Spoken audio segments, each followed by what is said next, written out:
अब देखिए, सबसे बीच में स्क्रीन के संजय कुमार हैं। संजय कुमार, आज उनकी भविष्यवाणी में आपको दिखाऊंगा, तब आपको समझ में आएगा। जो मैंने शुरू में कहा था ना, बहुत नपे तुले शब्दों में बोलते हैं, फूंक फूंक कर कदम रखते हैं, क्योंकि चुनाव विशेषज्ञ जो होते हैं उनको पता है कि उनकी भविष्यवाणी का मतलब कुछ होता है, उनको बहुत गंभीरता से लिया जाता है। लेकिन आपके पास मैं आखिर में आऊंगा संजय जी, आप सबकी भविष्यवाणी सुन लीजिए। उससे पहले आशुतोष, हम लोग तो पत्रकार हैं, हम तो ये कर सकते हैं भविष्यवाणी का, आपने भी बहुत किया है, लेकिन अब आज उस तरफ बैठे हैं। आशुतोष, भविष्यवाणी करेंगे या जैसे संजीव ने संभल कर कहा आज की तारीख में हमें ये लगता है, ऐसे करेंगे शुरुआत? नहीं, भविष्यवाणी तो पत्रकारों को वैसे भी नहीं करनी चाहिए, लेकिन अगर आप मेरे आकलन के आधार पर अगर आप कहेंगे तो मैं बहुत स्पष्ट तौर पे कहूंगा, मध्य प्रदेश छत्तीसगढ़ कांग्रेस को एज है, और राजस्थान में आप मान के चलिए कि बीजेपी को एज है, इस पे कोई दो राय नहीं है। और अगर राजस्थान के अंदर एक ही आदमी है जो चुनाव का फैसला करेगा, उसका नाम है उनका नाम है वसुंधरा राजे सिंधिया। वसुंधरा राजे सिंधिया ये तय करेंगे कि कांग्रेस जीतेगी या भारतीय जनता पार्टी जीतेगी। बड़ा दिलचस्प आपने फेंक दिया है ये।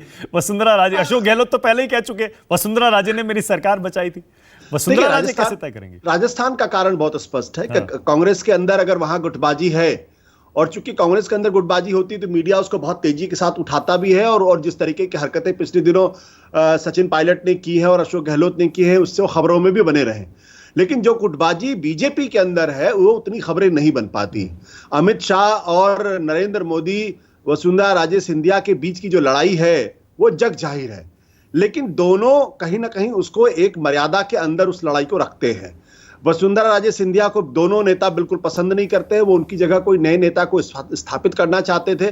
तो होता यह कि चुनाव के कुछ महीनों तक तो वसुंधरा राजे सिंधिया को हाशिए पर रखा जाता है, और उसके बाद जब लगता है कि उनके बगैर चुनाव जीत नहीं सकते तो फिर वो वसुंधरा राजे सिंधिया पर अमित शाह और मोदी, नरेंद्र मोदी आ जाते हैं। इस बार भी यही देखने को मिल रहा है। लेकिन आपने देखा है कि पिछले जो उनके पार्टी के अध्यक्ष थे सतीश पूनिया, उन्होंने पूरी कोशिश कर ली कि वसुंधरा राजे सिंधिया को काटे, या जैसे शेखावत है उन्होंने भी पूरी कोशिश कर ली है, लेकिन अंत में इनके बस का है नहीं, क्योंकि ये सब पेपर टाइगर्स है। तो अगर ये गुटबाजी चलती रही, वसुंधरा राजे सिंधिया को हाशिए पर लगाने की कोशिश चलती रही, उनको अगर किनारे बनाए रखने की कोशिश चलती रही, तो फिर ये मान लीजिए कि वसुंधरा राजे सिंधिया वह बीजेपी को के लिए बहुत भारी पड़ सकती है। लेकिन अगर अंत में उनको मना लिया गया, उनको मुख्यमंत्री का चेहरे के तौर पर पेश कर दिया गया, तो फिर वसुंधरा राजे सिंधिया बीजेपी के लिए काम करेंगे, और तब कांग्रेस पार्टी के लिए बहुत मुश्किल होगी। ओके, अब मध्य प्रदेश और राजस्थान, छत्तीसगढ़, जहां आप बता रहे हैं कि कांग्रेस आगे है, स्लाइट एज है, वहां पर कोई ऐसी गलती आपको लगता हो जो कांग्रेस को अब बिल्कुल नहीं करनी चाहिए, वरना मुकाबला बीजेपी है, कभी भी हाथ से छीन के ले जा सकती है? देखिए, बीजेपी के बारे में पिछले दिनों एक मिथ गढ़ा गया है, और वो मिथ ये है कि बीजेपी के अंदर गुटबाजी नहीं होती है। बीजेपी के अंदर सबसे ज्यादा गुटबाजी होती है। मैं तो ये कहता हूं, हमको आपको शायद याद ना हो, लेकिन 1991 में सरदार आंग्रे को उनके दफ्तर में बीजेपी के लोगों ने पीटा था, और तब सरदार आंग्रे विजय राजे सिंधिया हुआ करते तो बहुत ही पावरफुल नेता माने जाते थे। तो गुटबाजी बीजेपी के अंदर हमेशा रही है, और अगर गुटबाजी नहीं है तो उसका मतलब उस पार्टी के अंदर डेमोक्रेसी भी नहीं है, क्योंकि डेमोक्रेसी का मतलब ही गुटबाजी होती है। तो लेकिन हमारे यहाँ एक सिस्टम पैदा हो गया कि जहां थोड़ी सी भी गुटबाजी हो गई, हम उसको कैओस के तौर पर देखने लगते हैं, अनुशासनहीनता के तौर पर देखने लगते हैं। जहां तक मध्य प्रदेश की बात है, मध्य प्रदेश के अंदर आप ये मान के चलिए कि अगर मध्य प्रदेश में अगर कर्नाटक का इतिहास दोहरा दिया जाए तो मुझे कोई हैरानी नहीं होगी इसमें। मतलब कर्नाटक जितनी बड़ी जीत हो सकती है कांग्रेस की मध्य प्रदेश, मैं जीत की बात नहीं कहूंगा, लेकिन कर्नाटक दोहरा दिया जाए तो मुझे कोई हैरानी नहीं होगी। मध्य प्रदेश कांग्रेस बीजेपी के लिए वाटरलू भी साबित हो सकता है। मैं ये बात क्यों कह रहा हूं? मैं इसलिए कह रहा हूं क्योंकि आज की तारीख में अगर आप ज्योतिरादित्य सिंधिया को जिन शब्दों से भारतीय जनता पार्टी के लोग विभूषित कर रहे हैं, वो देखने वाली बात है। लोगों को लग रहा कि ज्योतिरादित्य सिंधिया कहीं ऐसा तो नहीं कि उनको वो बड़े बाजे गाजे के साथ आए थे। आज की तारीख में उनकी क्या स्थिति है? शिवराज सिंह चौहान, इतने कमजोर शिवराज सिंह चौहान तो मैंने अपनी जिंदगी में नहीं देखा था। वो बहुत ही पावरफुल नेता थे, बड़े लोकप्रिय नेता थे, लेकिन आज की तारीख में उनके हाथ पर बंधे हुए हैं। और ये अभय जी ने बहुत स्पष्ट बात कही है, ऐसा कई महीनों से अफवाह फैलाई जा रही है कि वहां पर उनकी जगह कोई नया नेता आ सकता है।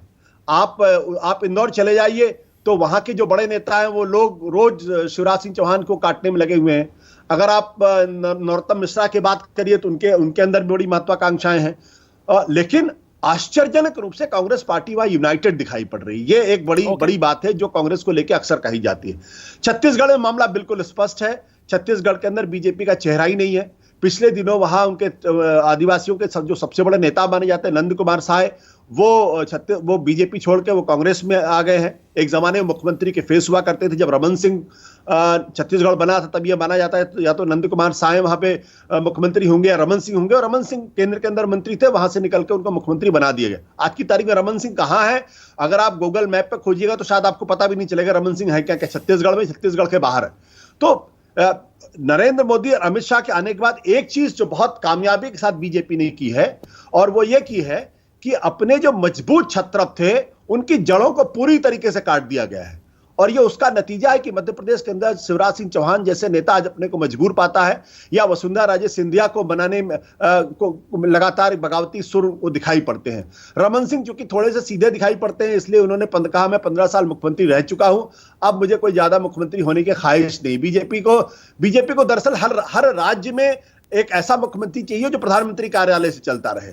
तो वो पॉलिटिक्स बीजेपी को भारी पड़ने वाली, इसमें कोई दो राय है नहीं। Okay, all right. Sanjay Kumar,